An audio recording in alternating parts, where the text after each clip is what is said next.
Alrighty then, welcome back to my channel. Now, on my WE video, I talked about WE, and I missed out a little bit about the history. We started in '89 making all the metal parts for gas blowback whatevers, and then later on down the line in the 2000s they decided, let's make guns, and that's where WE come from, tech. So there's a little catch up on that one, but this video is all about K.W.A. Now, with the previous one, it was sort of low to middle end airsoft. This is more middle to highish end airsoft, because K.W.A are not cheap, but you're getting something pretty decent out of the box straight away. Usable, runnable, and in my opinion, personally, on K.W.A, pretty amazing, because there's such a variety of M4s and sort of PDW 45 9mm based sort of weaponry for airsoft, as well as the handguns and submachine guns.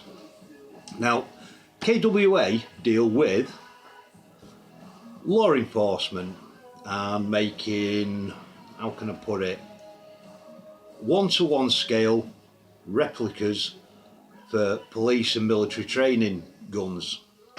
So this which leads me into my little K.W.A collection, because it's not as big as my WE one, which is massive, because it, like I said, very reasonably priced. I'm doing it again, talking with me freaking hands, and Tactical Chicken's keeping an eye on me this time, ain't you, dude? Yeah, a little bit lackluster today. Anyway, oh yeah, this is new. Me like it a lot. Anyway, back to K.W.A. They make training weapons for the military and the law enforcement. So it goes without saying, these particular ones that have LE in front at the end of its title of what the gun is, airsoft gun that is. Don't forget, it's airsoft. These are all toys. Okay? For skirmishing and, you know, obviously training purposes for the official people. So I'm going to bring in my first pew pew, which in my opinion is probably one of the best gas blowback rifles in my collection. But I'll probably say that about every one that I've got, mainly because I love airsoft. So here we are, guys. LM4D gas blowback M4 based rifle, and this thing is beautiful. I love it. It is so well made, such a decent weight that it's pretty much 1-for-1 of its counterpart in the real steel world. Everything works as it should with the dust flap. Even the forward assist actually pushes the bolt forwards. You don't need it in airsoft. In the real steel world, if you've got a slight jam or some reason or other, you can push it bolt home. So I'm going to hold down the stop and I'm going to squirt off a couple. I'm on semi, got my safety goggles on. Are you ready? I'll bring it up so you can see that bit of bolt action. Can you see that?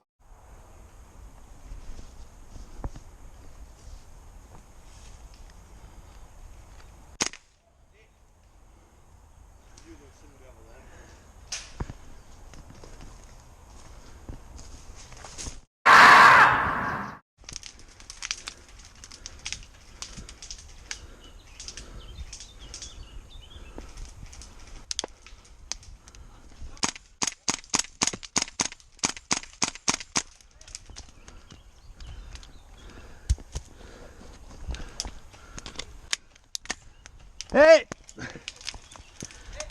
Hey, hey! Oh.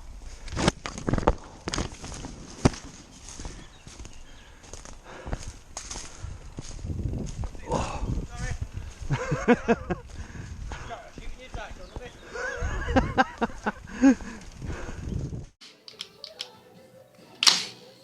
You ready?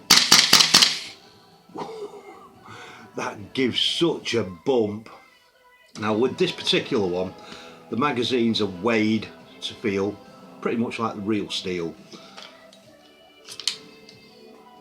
Decently made steel bodies, decent internals, pretty much all steel where it needs to be steel, and machined aluminium where it needs to be. Now that's your gas blowbacks, and like I say, with the quality of it, it's just brilliant. It feels great to the hand. Now this isn't a review about each and individual one, it's just a brief oversight on my opinions and how I feel about it. Other people's may be different, opinions vary, but nevertheless takes me to the AEG M4. Now this T10 that I bought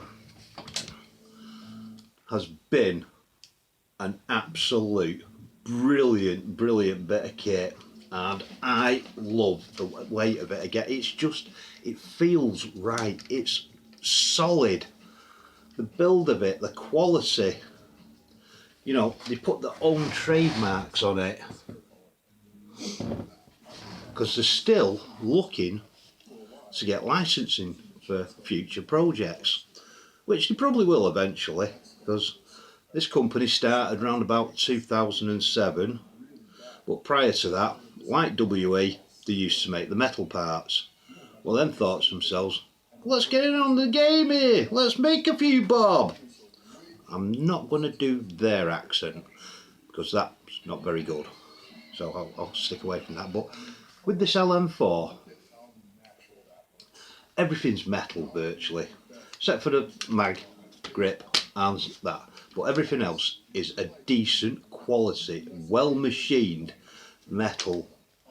And this particular one is the AEG 3 version, which has recoil in the buffer tube, so it actually feels like your gas blowbacks. Gives you that thump, that little bit of added, you know, circus. But they also do a 2.5, which is adjustable power.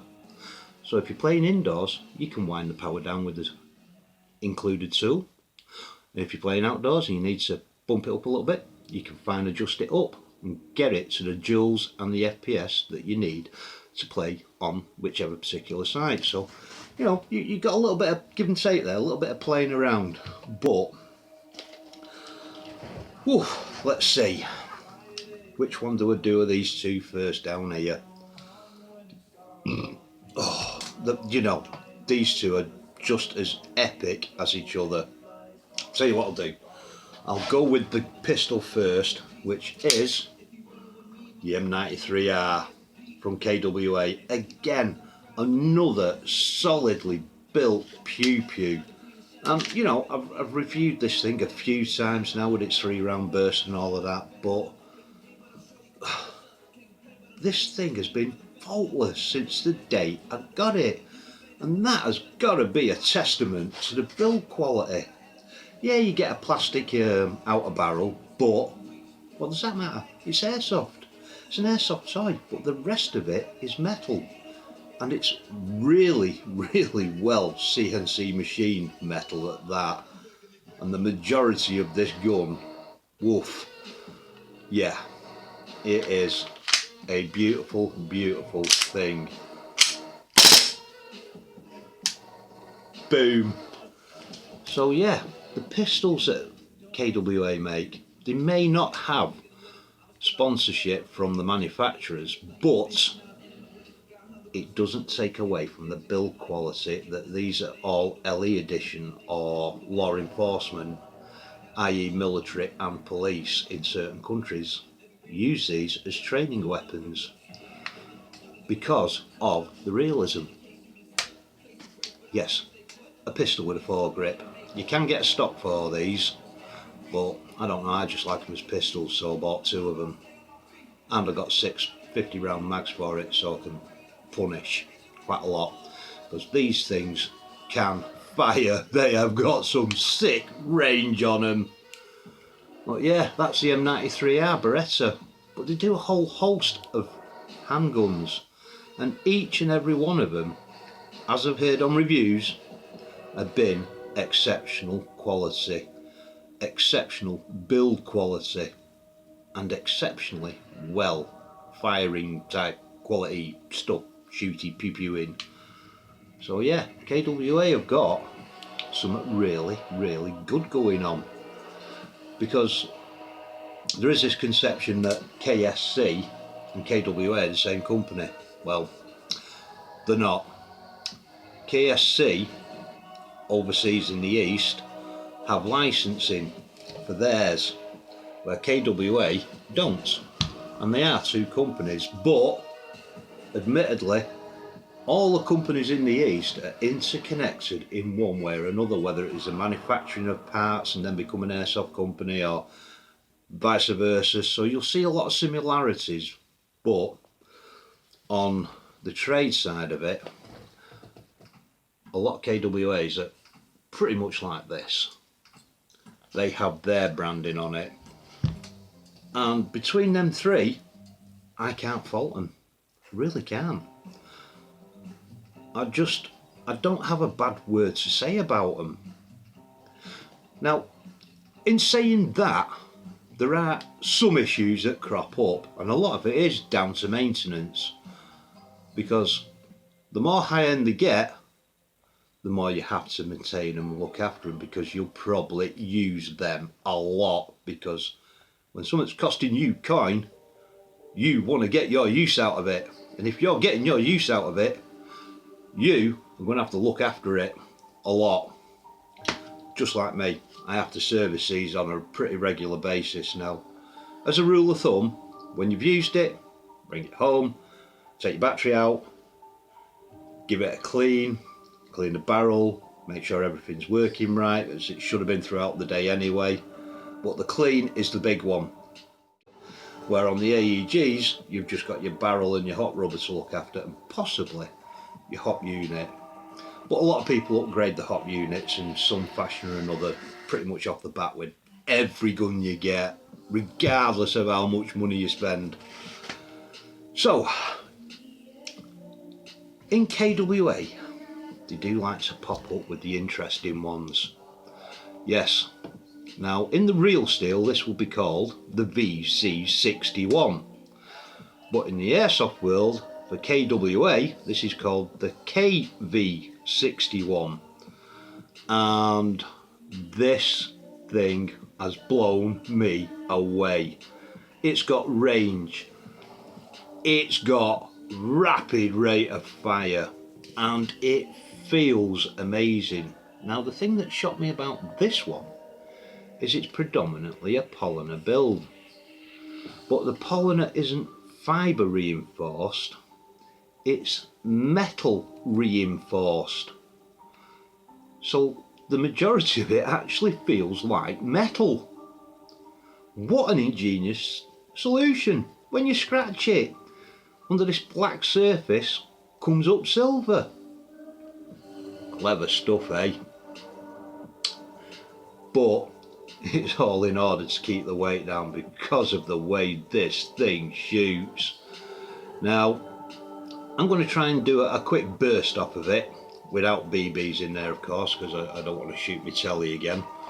So, might take a bit of goofing about, but give me a minute.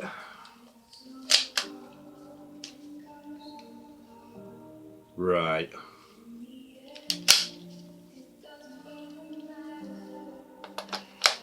Are we ready? Quick burst. Can you see how fast that charging handle goes back and forth? I'll do it one more time.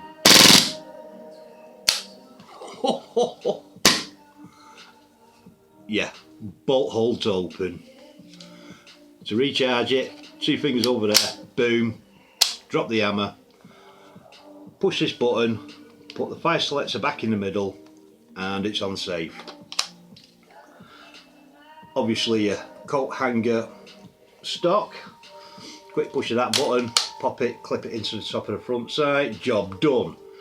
Now like I say, this thing sends them BBs like I don't know what. Its barrel is that long, it's fuck all. But oh, what a thing, what a bloody thing that is. I really can't fault this from K.W.A. As realistically speaking, I can't fault any of the K.W.As that I've got. Yes, you might say I'm having a bit of a bromance with my pew-pews. Well, from my point of view, why wouldn't I when they work so well? Yeah, K.W.A. If you want something decent, and I know there's quite a few other decent makes out there and brands that people swear by, these are just my own personal opinions with my own personal way of doing it, my own personal style. But with Airsoft, as I say, it's pretty much a style sort of thing.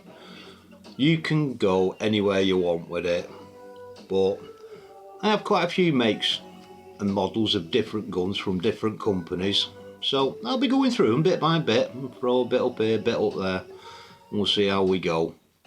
Fun and games. Anyway guys, which one will I end this video with? That's got to be one of my favourites.